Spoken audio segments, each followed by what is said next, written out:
In this episode of FGA, we're going to talk about brake handles and the possibility of them going through the frame and causing potentially deadly results.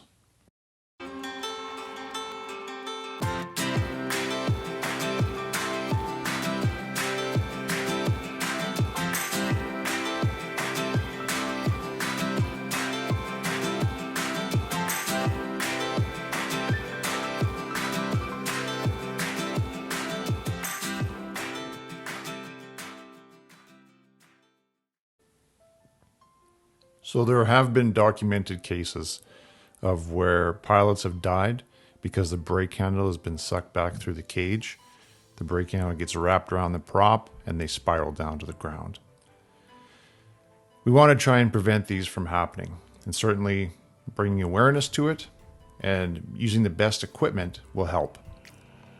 Here's another one that I found on the internet. Check this one out.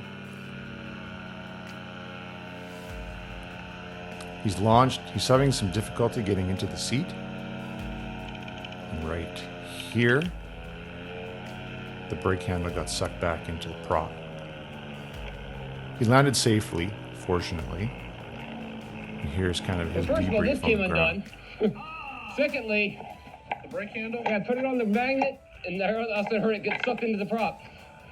So I lost my brake, my right brake. Holy fuck. Yeah, I had it parked, and I was trying to get myself in the seat. I looked up, it's still there. Kept working, I said, cling, cling, cling. I'm like, that's not good. So there is as many cage designs as it seems as there is pilots these days. This story starts August 5th, 2019. During one of my training classes, a student was using a frame just like this. It's a Kangoo Classic with a swan neck suspension. This is what the setup looked like. And you can see that, the risers are not in an awkward place. I did all the hang tests beforehand. And this is kind of what it looks like as he was launching for his first flight. This is the Moster 185. And as you bring in the thrust, you can see that the engine starts to tilt forward. We stop it. You can see the forward pitch of the motor. Now, when the student forgets to stow his brakes, he gets up into the air and the brake handle got sucked back into the prop. So this was entirely pilot error, but it just shows that it can happen. So as the brake handle got sucked back through, it basically shredded the tips off of the prop. And then as the parts of the prop frayed off, then the netting got damaged to the cage, which you can see here.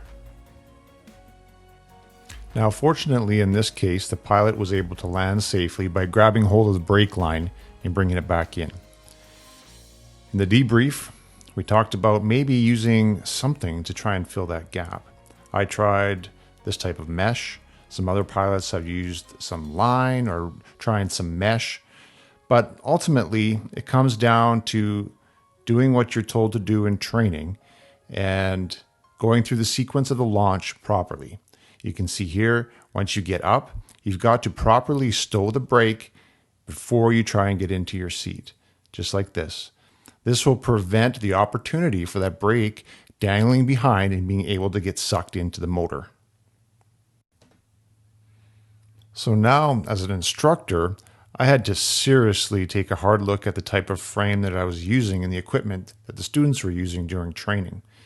And I was really starting to question whether or not this brand would be okay. So I got a hold of Kangoo and I said, hey, can we fix this? And their answer was, yeah, let's try and fix it. This was the first prototype. You can see that we'd kind of worked on doing some modifications to the top section of the frame. I said, can we fill those gaps any better? He says, yeah, let's try better. And it went back and forth. You can see that through a series of trial and error, Kangoo and the team there put together an excellent option to fix what we identified as a problem, which has now resulted in the Protect cage system, which is integrated into the modularity of the existing Kangoo design. So I want to give a shout out to David and the entire Kangoo team for listening to the feedback and trying to make things safer. Kangoo is there to be for a long time. We are now in business since 10 years. and more. And I would say that definitively the best is coming. Ready? Move into the wind. Let's get that wing solid overhead. As for the student pilot in this case, he went on to continue his training, successfully graduated, got licensed, and now he's out flying on his own, safely and enjoyably. As an instructor, and as I'm sure other instructors out there will tell you, you're always learning and adapting what you need to do for each particular student. And you want to make things better as you progress along. I personally don't want this to ever happen again, either in my school or anybody else's, because the chances of somebody seriously getting hurt is real. And fortunately, we have companies like Kangook who will accept the feedback, listen, and try and also to make things better. So I hope you guys got something out of that. And as always, fly safe.